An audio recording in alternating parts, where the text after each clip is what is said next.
Hoy vamos a reflexionar en un tema que tiene por título Perfeccionando la santidad. Vamos a la Biblia, 2 Corintios capítulo 7, verso 1, que es el texto base. 2 Corintios capítulo 7, verso 1.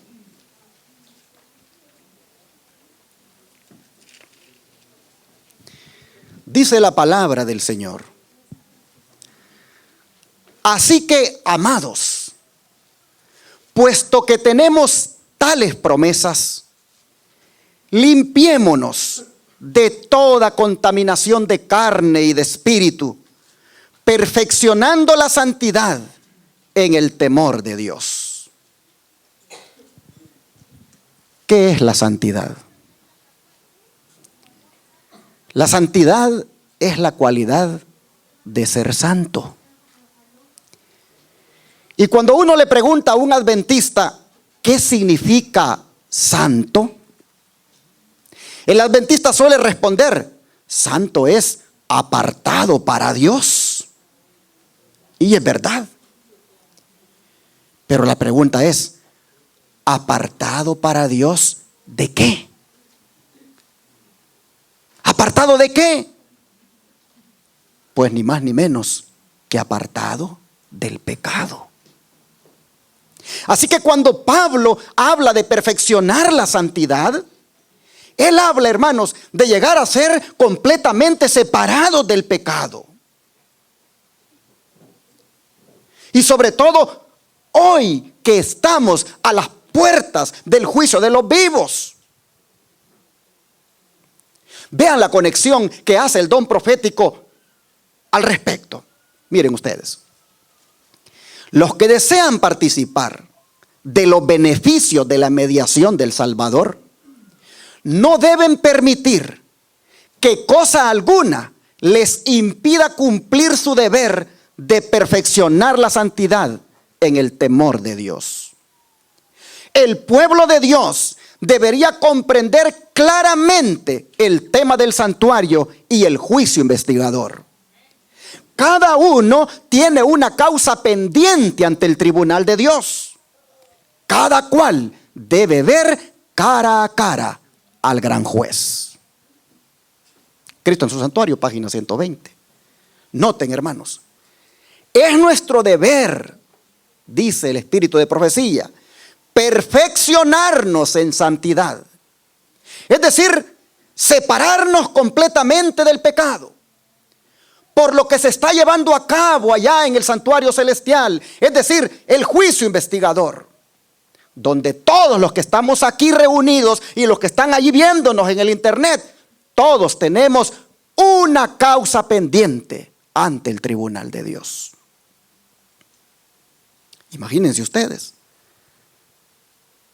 que agarren el libro de uno de ustedes allá en el cielo, o agarren mi libro, y se tiene que decidir si queda dentro de los salvados o queda dentro de los perdidos. Y resulta de que al evaluarle su vida, se encuentra que usted no está viviendo en santidad, que usted no está completamente separado del pecado, que usted está transigiendo con el pecado, usted está acariciando el pecado. Imagínese lo delicado que va a ser para usted. Así que, hermanos, hay que perfeccionarnos en la santidad.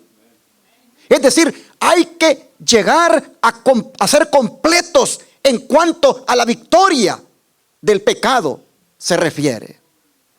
Lamentablemente muchos hermanos viven como que si allá en el cielo no estuviera pasando nada. Mire lo que dice aquí el don de profecía. Muchos, dice, que profesan piedad, están despeñándose temerariamente e ignoran su peligro como que si no hubiera juicio futuro. ¿Qué es eso de despeñarse temerariamente?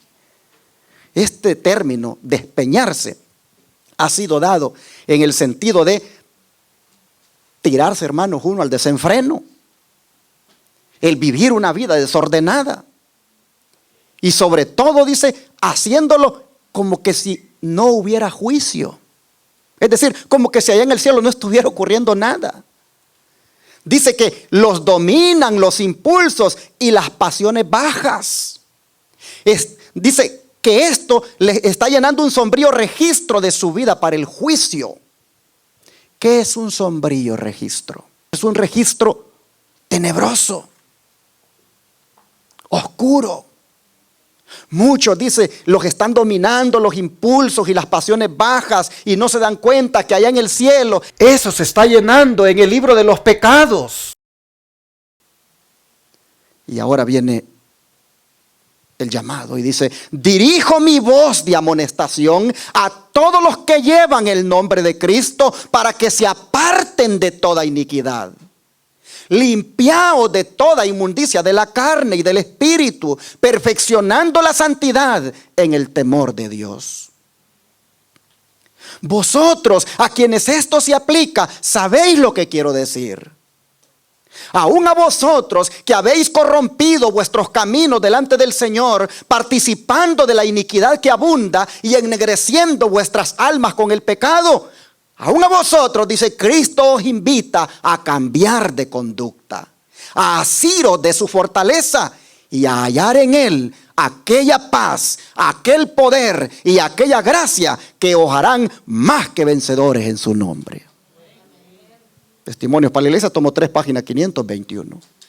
Hermanos, pregunto a todos en esta hora: ¿creen que vale la pena buscar la perfección de la santidad? Pero el texto bíblico que hemos leído dice que esto se tiene que hacer en el temor del Señor. ¿Qué significa eso? ¿Significa que tengo que buscar entonces la perfección de la santidad con un miedo a mi Dios? No. Significa que lo tengo que hacer con un sentido de reverencia porque estoy ante su presencia. Oh, cuando nosotros andamos viviendo así, con un sentido de reverencia porque estamos ante su presencia, hermanos, entonces lo que uno siente es asco por el pecado y deseos de hacer lo recto. Esta perfección de la santidad, Pablo dice que debemos seguirla, que debemos perseguirla, que debemos buscar siempre alcanzarla. Vamos a leer Hebreos 12:14. Hebreos capítulo 12, verso 14. Aquí encontramos al apóstol diciendo lo siguiente: seguid la paz con todos y la santidad. Son dos cosas las que hay que seguir: la paz con todos y la santidad, sin la cual nadie verá al Señor. Esta expresión, seguid, hermanos, nos dice que la santidad es un proceso. Esta expresión, seguid la santidad, nos dice de que es algo que debemos buscar siempre. Debemos buscar todos los días. Mire el don profético cómo lo respalda. No existe, dice, tal cosa como santificación instantánea. ¿Qué es esto? Es decir, que solo dura un instante. No. Dice, la verdadera santificación es una obra diaria que continúa ¿por cuánto tiempo? Por toda la vida. Los que están luchando con tentaciones cotidianas, venciendo sus propias tendencias pecaminosas y buscando la santificación del corazón y la vida, no realizan ninguna pretensión ostentosa de santidad. ¿Qué es eso de ostentosa de santidad? Es decir, que solo para que los miren, que solo cuando están en la iglesia, que solo cuando les toca una participación ostentan santidad. No. Dice que los que verdaderamente, están luchando con tentaciones cotidianas, venciendo sus propias tendencias pecaminosas y buscando la santificación del corazón y la vida, estos, dice, tienen hambre y sed de justicia, y el pecado les parece excesivamente pecaminoso. Así está escrito en la edificación del carácter y la formación de la personalidad, página 8. Hermanos, el Señor esta mañana quiere que todos sus hijos que vinieron aquí salgan bien claros en cuanto a lo que Él quiere de ustedes. Dios quiere que todos nosotros seamos un pueblo santo. Él no nos va a llevar al cielo, hermanos, en nuestras inmundicias. Él no nos va a llevar al cielo en nuestras mundanalidades. El término iglesia significa los llamados afuera. ¿Afuera de dónde? Del mundo, de sus inmundicias, de sus pecados, de sus idolatrías. De allí nos llamó el Señor para hacerle un pueblo santo. Mire lo que sigue diciendo el don profético. Sin santidad, ningún hombre verá a Dios. El Señor está probando y examinando a su pueblo. Preparaos, preparaos. Trabajad mientras dure el día, pues viene la noche cuando nadie puede trabajar. Se dará la orden, el que es santo sea santo todavía, y el que es inmundo sea inmundo todavía. Unos pocos, sí, solo unos pocos de entre el gran número de habitantes de la tierra serán salvados para vida eterna. Noten cómo la santidad, esta sierva del Señor Elena White, que escribió estas declaraciones, ella siempre la conecta con el juicio. Se está hablando mucho hoy en día del juicio, pero también se tiene que hablar de santidad, porque la santidad está conectada con el juicio. Ahora, hermanos, esta santidad, que ya dije es separación del pecado, debe ser en todas las áreas de nuestra vida. ¿En todo qué dije? En todas las áreas de nuestra vida. Y ahora prepárense, porque aquí se va a poner fuerte el mensaje. Y todos vamos a tener que poner nuestras barbas en remojo. Todos vamos a tener que ponernos la camisita, porque aquí el Señor ahora va a empezar a decir en qué áreas de la vida nosotros tenemos que ser santos. No se vayan a enojar, más bien denle gracias a Dios por amonestarnos, como lo va a hacer. Vamos al libro de 1 Pedro 1, 14 al 16. 1 Pedro 1, versículo 14 al 16. Aquí el apóstol nos dice lo siguiente. 1 Pedro 1, 14 al 16. Como hijos obedientes, no os conforméis a los deseos que antes teníais, estando en vuestra ignorancia, sino que como aquel que os llamó es santo, sed también vosotros santos en toda vuestra manera de vivir. Porque escrito está, sed santos, porque yo soy santo. Hermanos, si ustedes ponen atención, el apóstol está diciendo que debemos de ser santos en toda nuestra manera de vivir. En toda. ¿Qué incluye eso? Incluye cómo hablamos, incluye cómo vestimos, incluye cómo comemos, incluye cómo tenemos las relaciones íntimas entre pareja, incluye el andar también teniendo relaciones íntimas fuera del matrimonio o antes de casarse. Incluye todo eso, hermanos. Así que preparémonos, porque ahora Dios nos va a hablar fuerte en esas cosas. Vamos a la primera. Aquí tenemos en este libro, dice: aquellos que no quieren ser víctimas de las trampas de Satanás deben custodiar cuidadosamente las avenidas del alma. Han de abstenerse de leer, ver u oír cuanto sugiera pensamientos impuros. No se debe dejar que la mente se espacie al azar en todos los temas que sugiera el adversario de las almas. Mente, carácter y personalidad, tomo 1, página 117. Noten, la santidad, hermanos, tiene que incluir lo que leemos, lo que miramos y lo que oímos. Y ahora entonces pensemos, ¿qué es lo que ando yo mirando cuando no me mira mi esposa en el celular? Cuando no me mira mi papá o mi mamá. ¿Qué es lo que yo ando mirando allí? Es más, cuando voy en el carro solo y ya salí de la casa, ¿qué es lo que voy oyendo? ¿Voy oyendo Radio Advenimiento, la voz del Evangelio Eterno? ¿O voy oyendo la música mundana que me gusta? Y engaño a mis padres, engaño a los hermanos, haciéndoles creer de que yo soy un joven de verdad presente, pero realmente tengo doble cara. ¿O noten ustedes lo que se lee, lo que se mira y lo que se oye?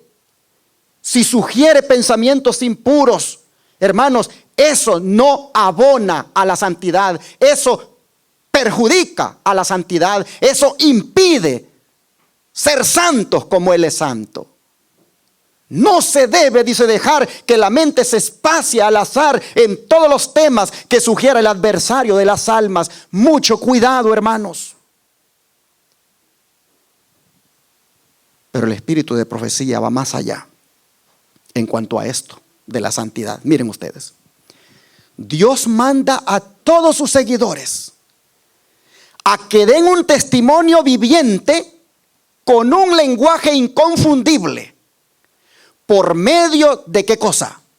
De su conducta, su vestido, su conversación en todas las actividades de la vida, para que el poder de la verdadera santidad sea beneficioso a todos en esta vida y en la vida venidera. Esto es lo único que puede satisfacer al alma del receptor. Noten, hermanos, el énfasis. Santidad en la conducta.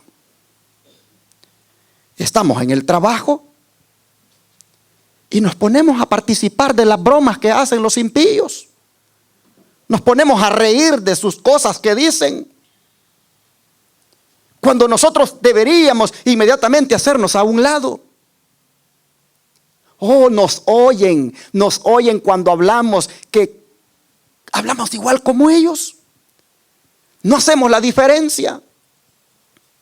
¿Nos conoce el compañero de trabajo porque somos un adventista de verdad presente? ¿Nos conoce el compañero de la escuela que somos un adventista de verdad presente? O no digo que lo soy porque de todas maneras ando igual que ellos, haciendo lo que hacen ellos, hablando como ellos hablan, vistiéndome como ellos se visten.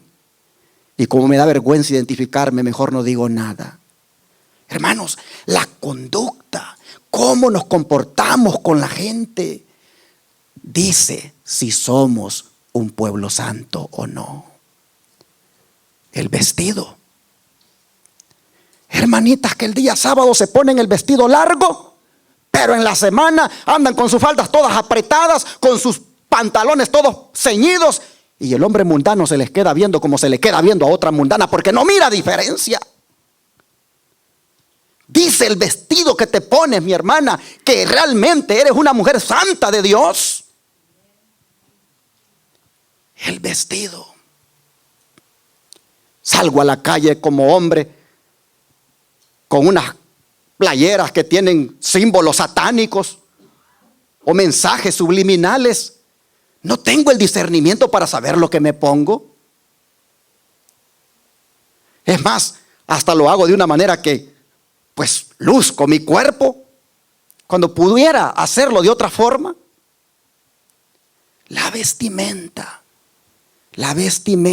habla si somos un pueblo santo delante de Dios. Por eso cuando nos pongamos una ropa, siempre que nos vistamos para venir a la iglesia o para ir afuera a la calle, preguntémonos si eso va a testificar de que somos santos delante de Dios. Oh, hermanos, la conversación. ¿Cómo nos oye la gente hablar? Es vergonzoso, pero a veces el vecino nos oye gritar así como él grita cuando le regaña a sus hijos. Así como ella le grita a él o él le grita a ella, así oye que los adventistas de a la par, así se gritan también cuando están enojados. Porque no tienen la capacidad de poder manejar sus diferencias en un tono civilizado, en un tono que demuestre que son gente santa. Oh, pero también estamos en la escuela con los compañeros o estamos en el trabajo y en nuestras conversaciones hablamos también nosotros palabras de doble sentido, chistes. La conversación, hermanos. Esas palabras hirientes que salen de nuestra boca. Esas maldiciones, groserías que todavía se expresan cuando perdemos el control, que demuestran realmente el carácter, cómo está de defectuoso y cómo lo que hay en el corazón realmente está podrido.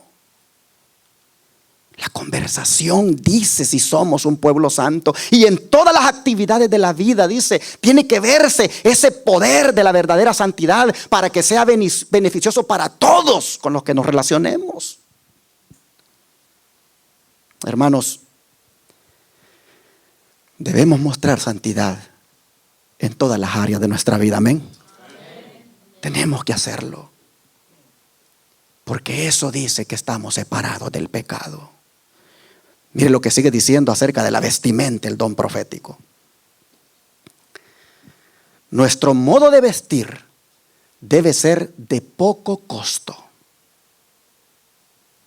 no con oro, ni perlas, ni vestidos costosos. A ver, hermanos, el adventista de verdad presente, el que pertenece al pueblo remanente de Dios, cuando va a elegir su vestimenta, dice que tiene que buscar vestimenta que sea de poco costo.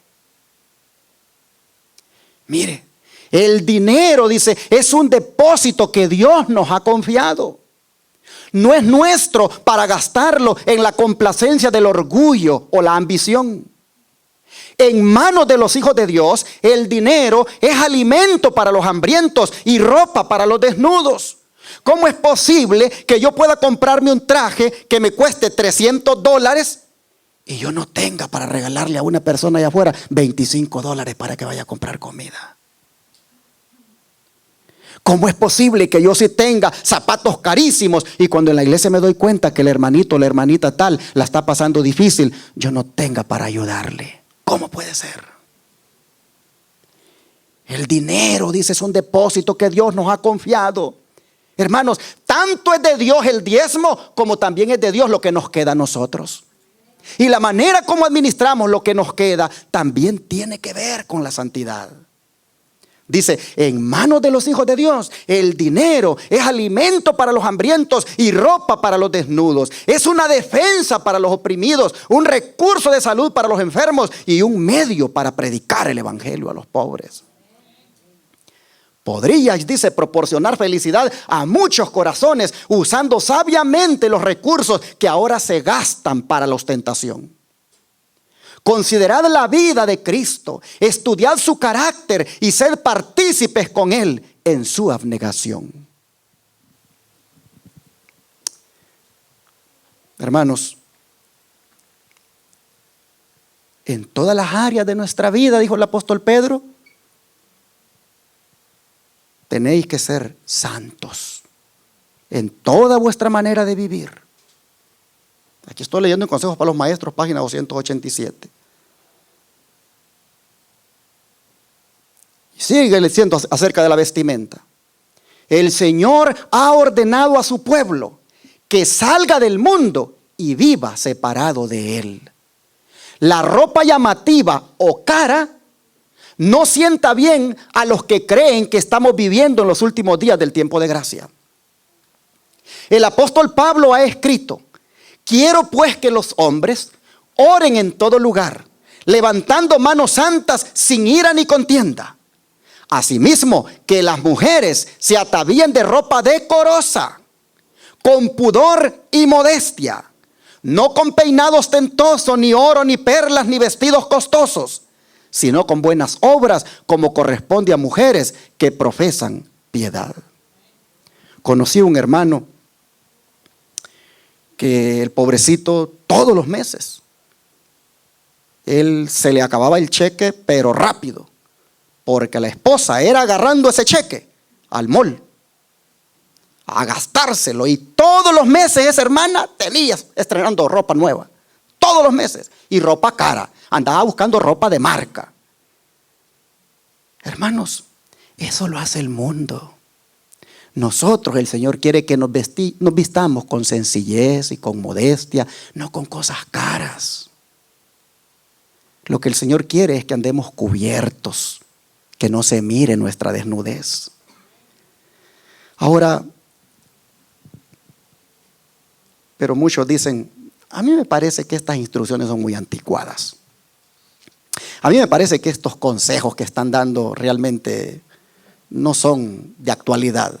Sí, el Señor nos dice eso a través del don de profecía, lo que podemos estar pensando. Pues miren aquí, muchas consideran que esas órdenes son demasiado anticuadas para que se les preste atención. Pero el que las dio a sus discípulos comprendía los peligros que entrañaría en nuestro tiempo el amor al vestido, y nos envió la consiguiente amonestación: le prestaremos atención y seremos sabios.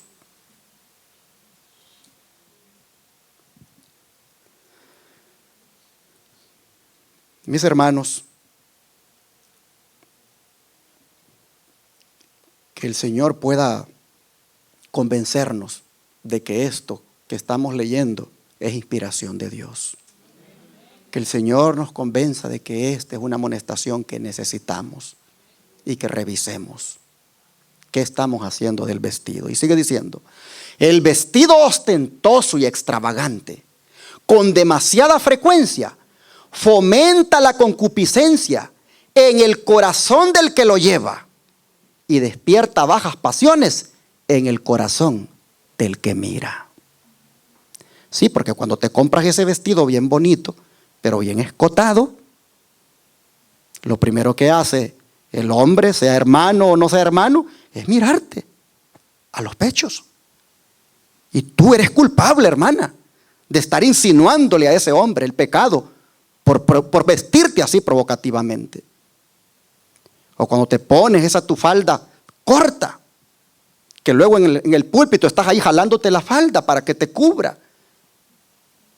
Hermanos y hermanas, miren, las hermanas del pueblo de Dios tienen que vestirse de una manera que no le den ni la más mínima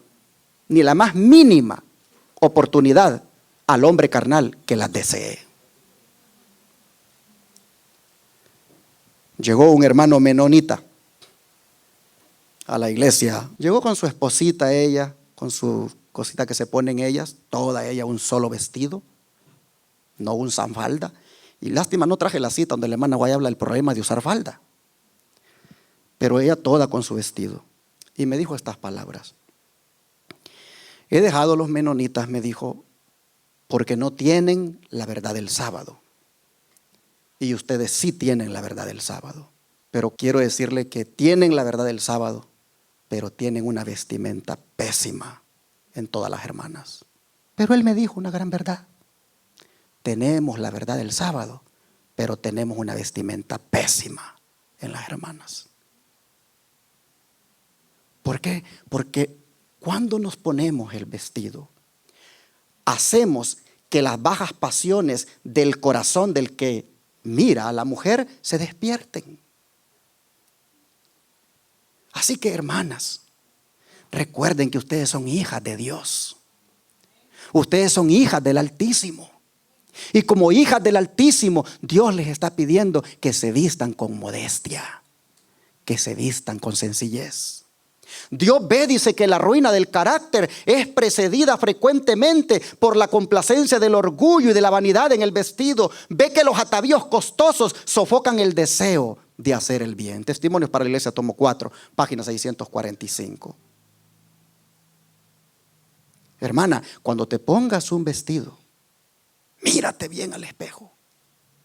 Y si tú ves que no te queda pues holgadito, que te queda muy pegado, piensa en que tú vas a acarrear miradas y te van a ver como el hombre mundano mira a las mundanas. Entonces vas a despertar la concupiscencia. Vas a despertar las pasiones bajas del que te mira. Recuerda lo que dijo Pedro: sed santos en toda vuestra manera de vivir. Y eso incluye el vestido. ¿Pero qué de los cosméticos? ¿Será que también podemos mostrar que somos santos en nuestra manera de vivir al ya no usar cosméticos, hermanos? Miren aquí esta declaración. Muchos ignoran su salud y ponen en peligro sus vidas con cosméticos. Cuando se calientan, el veneno es absorbido por los poros de la piel y es arrojado a la sangre. Y muchas vidas se han sacrificado solo por este medio. El Reformador de la Salud, del 1 de octubre de 1871. Cuando ya se te calienta tu rostro, el veneno del polvo que te pusiste, la piel lo absorbe y se va a tu sangre. Te envenenas tu sangre con esos cosméticos que te pones, mi hermana. Y no estás allí a tono con la santidad de Dios. Esa costumbre de usar cosméticos, ¿de dónde viene, hermanos? ¿Acaso no viene del paganismo? ¿Acaso no fue la mujer esa malvada Jezabel que se pintaba? Bueno, vamos a leer lo que dice de ella en el libro de Segundo de Reyes, capítulo 9, versículo 30. Segundo de Reyes, capítulo 9, versículo 30. Vino después Jehú a Jezreel, y cuando Jezabel lo oyó, se pintó los ojos con antimonio y atavió su cabeza y se asomó a una ventana. ¿Qué les parece? Noten, se pintaba, dice, con antimonio los ojos. El antimonio era el cosmético que utilizaba para colocarse en los ojos. Hoy en día hay muchas hermanitas de la verdad presente que también andan con antimonio en los ojos.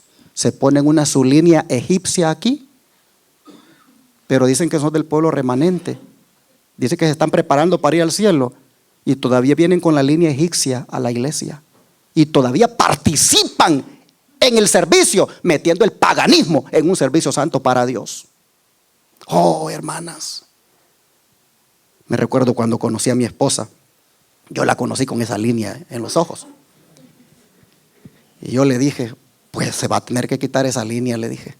Y estaba bien arraigada ella con su línea allí. Pero gracias a Dios, hermanos, se quitó esa línea y yo la veo más linda ahora sin esa línea. No necesito esa línea para que me guste. Hermanos, hermanitas, no se pasen esa línea. Jezabel se la pasaba. Ella se pintaba los ojos con antimonio. Ella se pasaba esa línea. Y ¿saben qué? Ahola y Aholiba, que fueron dos nombres que Dios le dio a su pueblo, tanto de Samaria como de Judá, aprendieron de los paganos y se empezaron ellas a pasar la línea también. Vamos a leer Ezequiel 23. Miren ustedes lo que el Señor le reclama a Ahola y a Aholiba aquí. Ezequiel 23, versículo 40.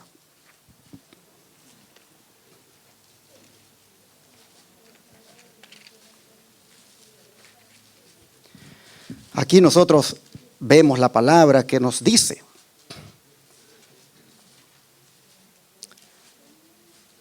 vamos a empezar desde el 36 para que miren lo que estaba pasando con Ahola y Aholiba, que son los nombres que le dio a Samaria, es decir, a las tribus del norte, y a Aholiba también a la otra tribu.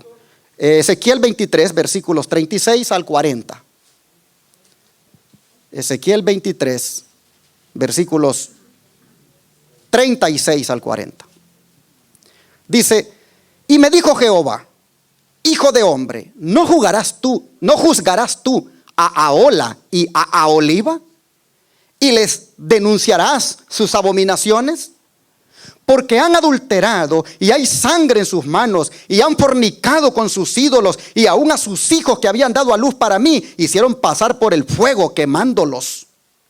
Aún esto más me hicieron: contaminaron mi santuario en aquel día y profanaron mis días de reposo.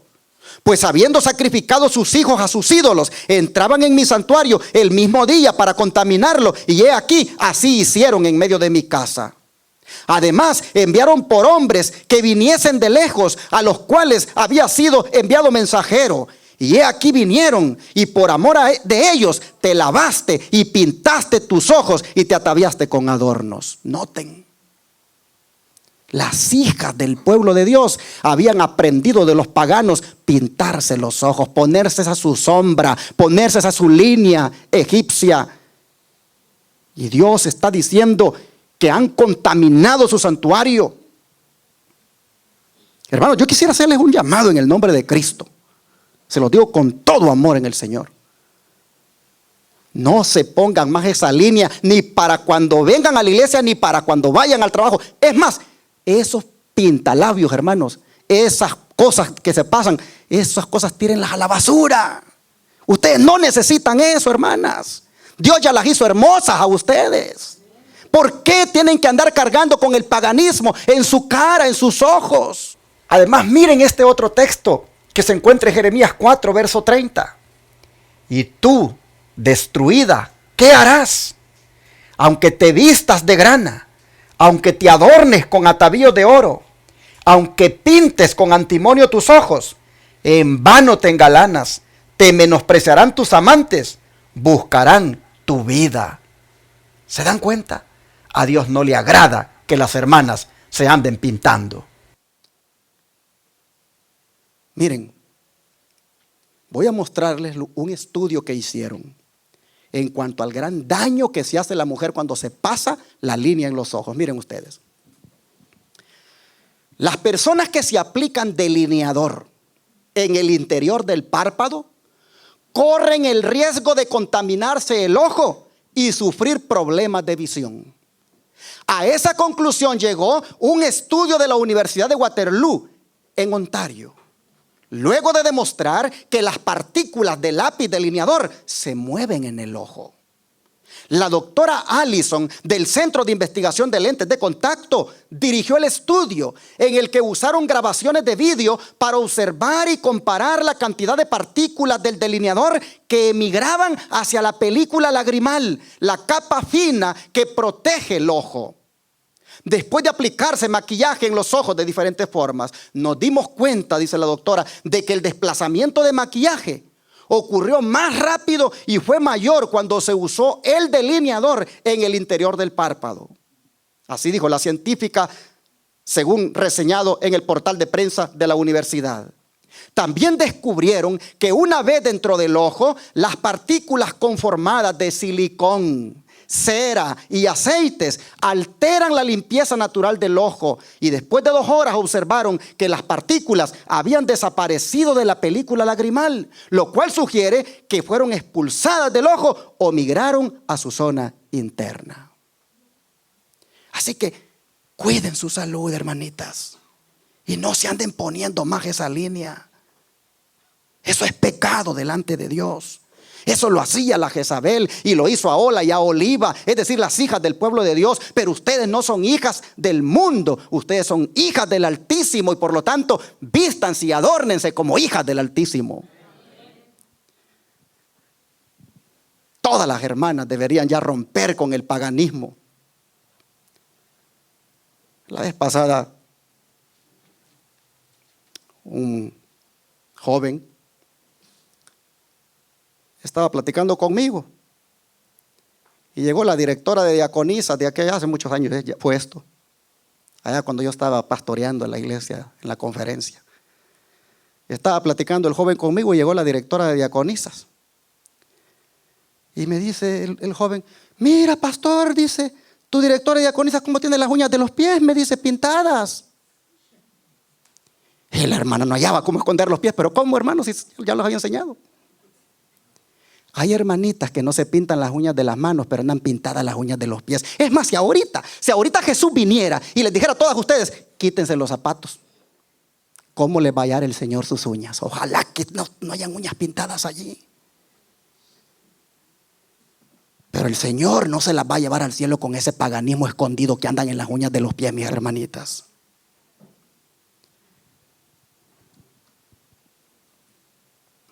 Yo creo que es pertinente que volvamos a leer las palabras de 1 Pedro. Vamos otra vez al capítulo 1, versículos 14 al 16, porque es aquí donde Nos hemos extendido, nos salimos para ir a poner estos ejemplos, pero volvamos. Vean ustedes lo que está diciendo 1 Pedro 1, 14 al 16. Como hijos obedientes, no os conforméis a los deseos que antes teníais estando en vuestra ignorancia, sino que como aquel que os llamó es santo, sed también vosotros santos. ¿En cuántas maneras? En toda manera de vivir. Porque escrito está, sed santos porque yo soy santo. Oh, pero quiero llamar su atención a estas palabras que les pongo en su pantalla. No os conforméis a los deseos que antes teníais. Y no le agregué, pero aquí dice, estando en vuestra ignorancia. Hermanos, miren, no os conforméis a los deseos que antes teníais. Es decir, la santidad de la que está hablando Pedro aquí, hermanos, afecta nuestros deseos. La santidad de la que Pedro está hablando aquí tiene que ver con nuestros deseos. Y eso incluye, hermanos, los deseos sexuales.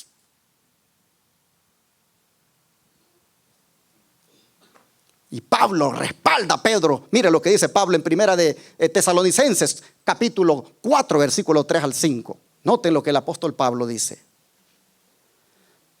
Pues la voluntad de Dios es vuestra santificación. ¿Cuál es la voluntad de Dios, hermanos? Nuestra santificación. Que os apartéis de ¿qué cosa? De fornicación. Que cada uno de vosotros sepa tener su propia esposa en santidad y honor, no en pasión de concupiscencia como los gentiles que no conocen a Dios. Hermanos, si la santidad involucra, como dijo Pedro, nuestros deseos, Pablo ya llegó al asunto de los deseos que tienen que ver con el sexo. Pablo ahora ya metió el asunto de la fornicación y el asunto de las relaciones íntimas con tu pareja. Allí en eso, hermanos, allí en eso también debe haber santidad. Y ahora prepárense los hombres. Las mujeres ya fueron zarandeadas, vamos ahorita a los hombres. Porque este asunto que tiene que ver con los deseos sexuales, esto más se da en el hombre. Así que vamos, hombres, atentos a la pantalla. No todos los que profesan guardar los mandamientos de Dios guardan sus cuerpos en santificación y honor. El más solemne mensaje que alguna vez haya sido encomendado a los mortales ha sido confiado a este pueblo y puede tener una influencia poderosa si permiten que este mensaje los santifique. Noten, el mensaje que nosotros tenemos como pueblo remanente, ese mensaje nos debe santificar a nosotros. Dice que profesan estar sentados sobre el elevado pedestal de la verdad eterna y guardar todos los mandamientos de Dios. Por lo tanto, dice, si se complacen en el pecado y cometen fornicación y adulterio, su crimen es 10 veces más grande que el de las personas que he mencionado, quienes no reconocen la vigencia de la ley de Dios. De un modo muy especial, los que profesan guardar la ley de Dios lo deshonran y desacreditan la verdad al transgredir sus preceptos. Consejo sobre la salud, página 569. Pero noten, hermanos, nosotros los hombres de este pueblo remanente, cuando cometemos, dice, fornicación y adulterio, nuestro crimen es 10 veces más grande que el de las personas del mundo. ¿Por qué? Porque tenemos la luz. Somos depositarios de la verdad. Somos depositarios de la santa ley de Dios. Así que, hermanos, y cuando hablamos del adulterio, pues no solamente estamos hablando del consumado, estamos hablando del acariciado. Sigue diciendo el don profético, nuestro tiempo de prueba se acorta según las más favorables condiciones e interpretaciones. No tenemos tiempo para gastar en la indulgencia de impulsos corruptos. La familiaridad de hombres casados con mujeres casadas y jóvenes es ofensiva a la vista de Dios y los ángeles santos. A ver, paremos aquí. Ahí anda el hermanito dándole la mano a las hermanas y no se la quiere soltar. A la esposa no le da un abrazo, pero quiere andar abrazando a todas las hermanas.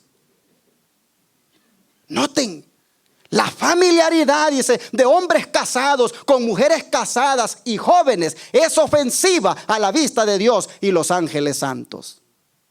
Me recuerdo un pastor, me decía, te voy a dar un consejo, me decía. Cuando le des la mano a una hermana, suéltasela rapidito. No te quedes con ella allí, porque tú no sabes si esa hermana, me dice, andará en otras intenciones, me dice, y ella contentita que tú se la tienes agarrada. Dale la mano y quítala inmediatamente. Cuida tu ministerio. Ese pastor llegó a viejo, cuidando su matrimonio, siendo todo un ejemplo para la iglesia. Pero eso, hermano, debe aplicarse a todos los hombres casados. Esas familiaridades con las hermanas. Eso de andarnos abrazando. Hermano, dele la mano solamente y suéltela rápido. Y no se preste tampoco para estar dándose bromitas allí que terminen en otra cosa. Hay que tener cuidado, hermanos. Nuestro crimen es 10 veces mayor que el del mundano cuando nosotros pecamos porque tenemos todo este conocimiento.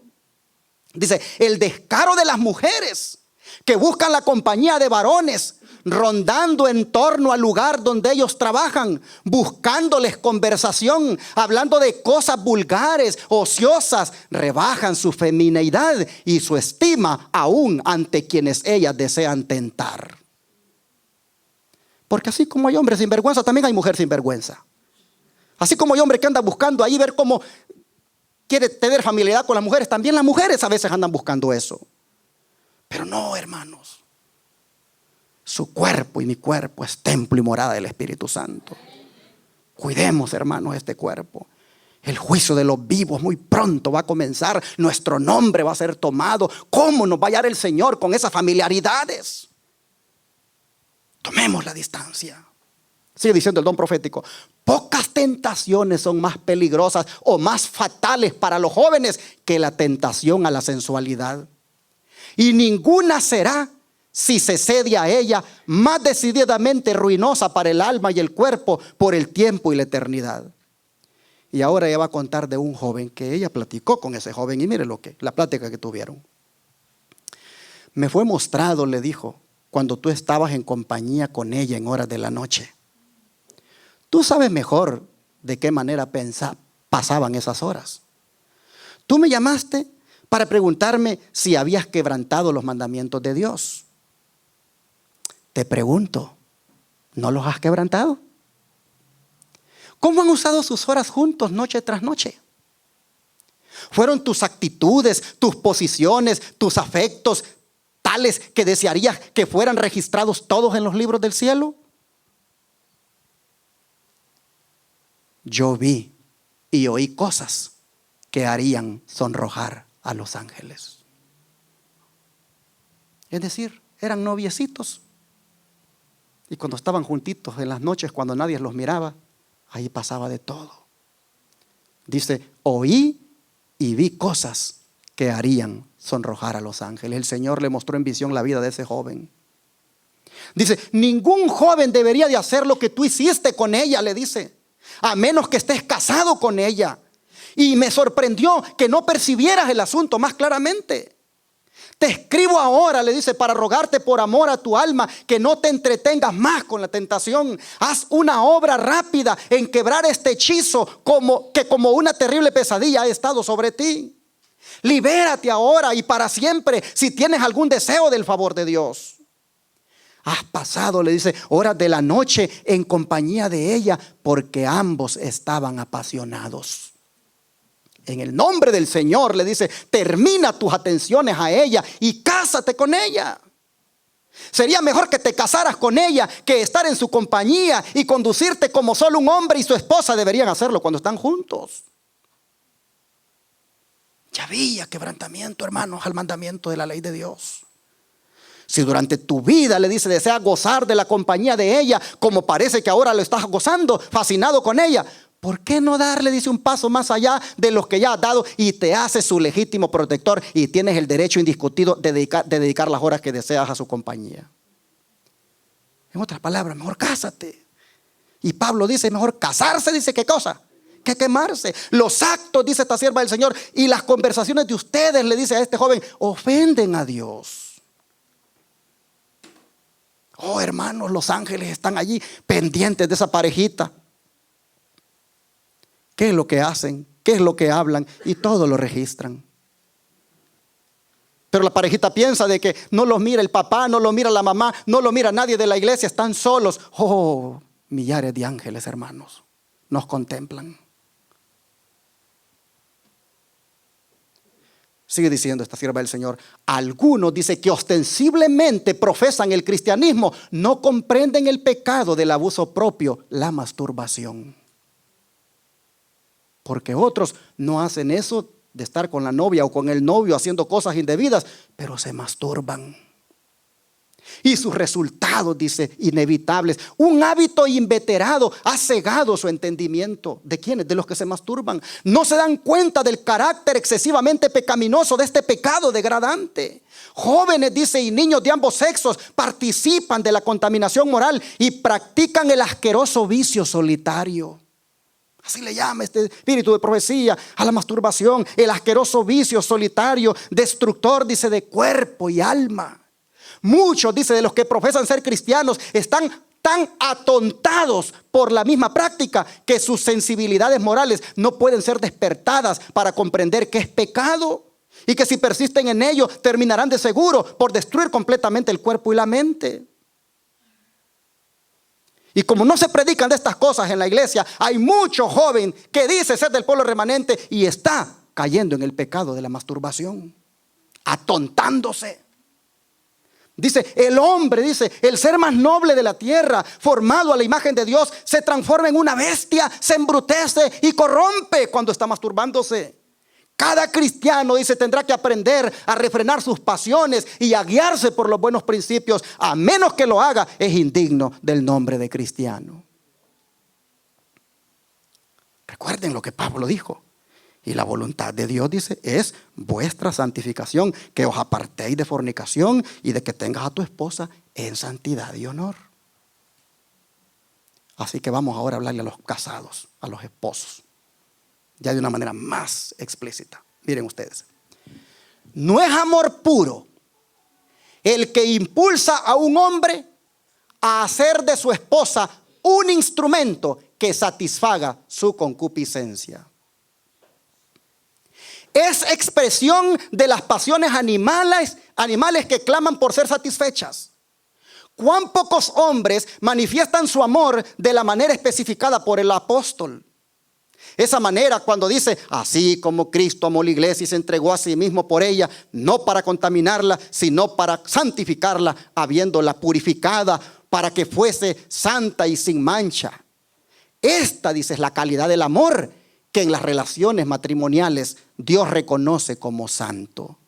El amor es un principio puro y sagrado, pero la pasión concupiscente no admite restricción, no quiere que la razón le dicte órdenes ni la controle, no vislumbra las consecuencias, no quiere razonar de la causa al efecto.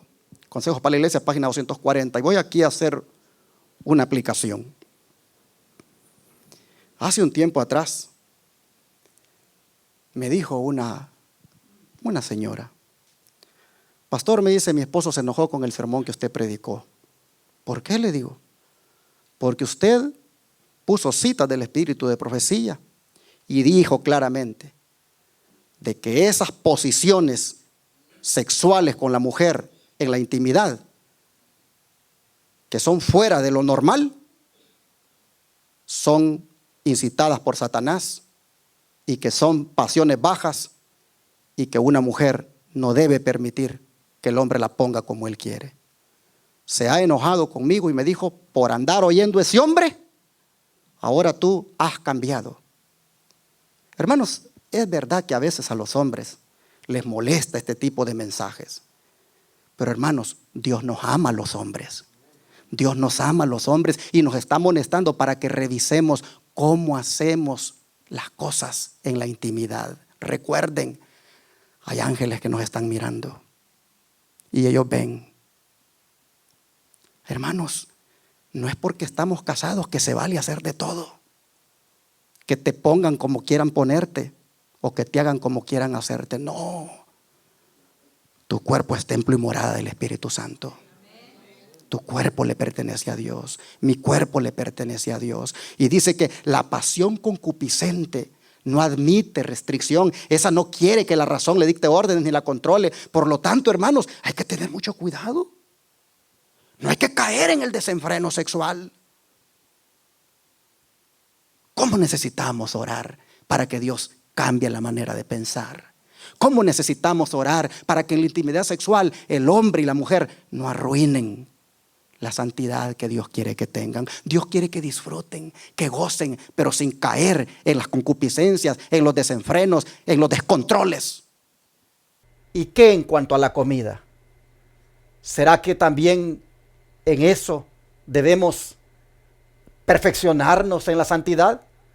¿Será que la santidad tiene que ver con la comida? Vean lo que dice el don profético al respecto. Dios exige continuo progreso de parte de su pueblo.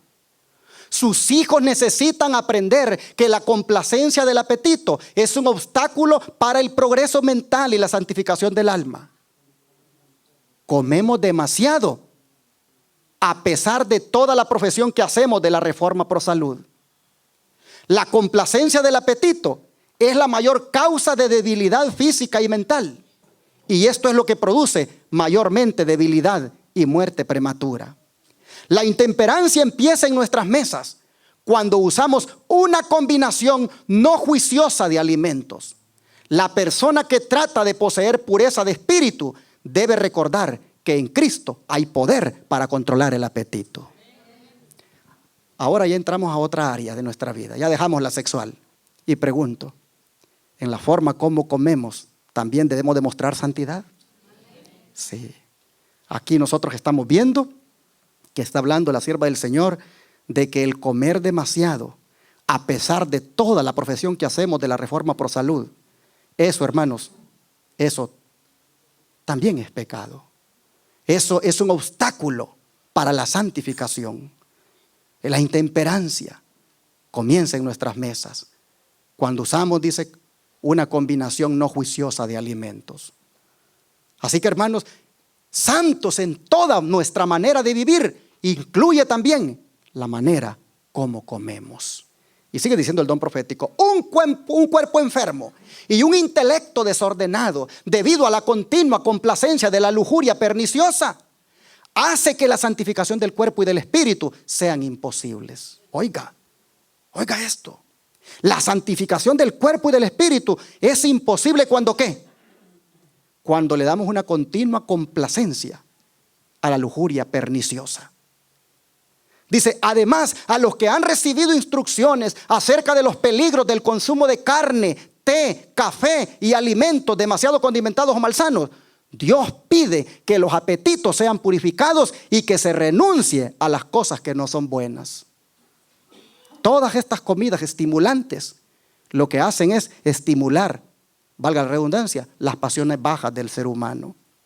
Por lo tanto, dice, dejar las carnes, el té, el café y los alimentos demasiado condimentados es una obra que debe ser hecha, dice, antes que su pueblo pueda estar delante de él como un pueblo perfecto. Consejo sobre el régimen alimenticio, página 455. Hermanos, quiero decirles algo, ya para ir terminando. Solo tengo 3 versículos más que quiero compartir con ustedes. Y es que con lo visto hasta aquí, es posible que más de alguno se sienta desanimado. Es posible que más de alguno se sienta triste de ver cuán incapaz ha sido de alcanzar el ideal de Dios. Es posible que a esta altura más de alguno al evaluarse haya visto de que ha estado bien lejos de la santidad. Es más, hasta puede estar pensando que eso es imposible, vivir así como Dios manda. Pero quiero decirles, hermanos, que no hay que desanimarnos, porque tenemos a alguien que nos puede ayudar. Y el que nos puede ayudar es el mismo que le ayudó, a todos los demás para lograr victoria sobre estas cosas. Es decir, tenemos como ayudante al Espíritu Santo. Y voy a leer los siguientes 4 versículos acerca de lo que Él es capaz de hacer con nosotros para que seamos santos tal como Él es santo. Vamos a 1 Corintios 6:11. 1 Corintios 6:11. Aquí la palabra del Señor, hablando de cómo se era antes, dice: y esto erais algunos, mas ya habéis sido lavados, ya habéis sido santificados, ya habéis sido justificados en el nombre del Señor Jesús y por el Espíritu de nuestro Dios. De todas estas cosas que hemos ahora visto y que hemos estado tal vez practicando, de todas esas cosas, el Espíritu Santo, hermanos, nos ha lavado por medio de la sangre de Cristo. El Espíritu Santo es el que hace posible que de todo eso nosotros nos apartemos. Mire 1 Pedro 1, versículo 2 ahora. 1 Pedro 1, verso 2. Aquí nos dice la palabra: elegidos según la presciencia de Dios Padre, en santificación del Espíritu, para obedecer y ser rociados con la sangre de Jesucristo. Gracia y paz os sean multiplicadas. Noten, el Espíritu Santo dice que Él nos santifica para obedecer y ser rociados en la sangre de Jesús. Así que tú no estás solo, hermano. Y este objetivo, esta meta, este ideal de Dios se puede alcanzar con la ayuda de su Santo Espíritu. Vamos a leer Tito 3, versículo 5. La carta de Tito, capítulo 3, versículo 5. Tito está antes de Hebreos, de Filemón. Tito 3, versículo 5. Miren ustedes lo que dice aquí el apóstol. Nos salvó, no por obras de justicia que nosotros hubiéramos hecho, sino por su misericordia, por el lavamiento de la regeneración y por la renovación en el Espíritu Santo. Hermanos, el Espíritu Santo es el que nos puede lavar, es el que nos puede regenerar, es el que puede hacernos que de todas esas inmundicias salgamos victoriosos. Miren ahora Ezequiel capítulo 36. Ezequiel capítulo 36, versículos 25 al 27. Ezequiel capítulo 36, versículos 25 al 27. Y aquí las escrituras nos dicen: esparciré sobre vosotros agua limpia, y seréis limpiados de todas vuestras inmundicias, y de todos vuestros ídolos os limpiaré. Os daré corazón nuevo, y pondré espíritu nuevo dentro de vosotros. Y quitaré de vuestra carne el corazón de piedra, y os daré un corazón de carne. Y dice: y pondré dentro de vosotros mi espíritu, y haré que andéis en mis estatutos, y guardéis mis preceptos, y los pongáis por obra. ¿Cuándo es que nosotros vamos a poder obedecer todo lo que hemos estudiado esta mañana? Cuando el Espíritu Santo, dice, sea puesto en nosotros. Y ese Espíritu Santo, hermanos, está a la disposición de nosotros ahora. El Espíritu Santo quiere venir a nuestras vidas ahora y quiere tomar control de nosotros para que logremos victoria. Vamos a cerrar este mensaje con unas palabras hermosas que Jesús dijo acerca del Espíritu Santo. Vamos al Evangelio de Lucas capítulo 11, versículo 13.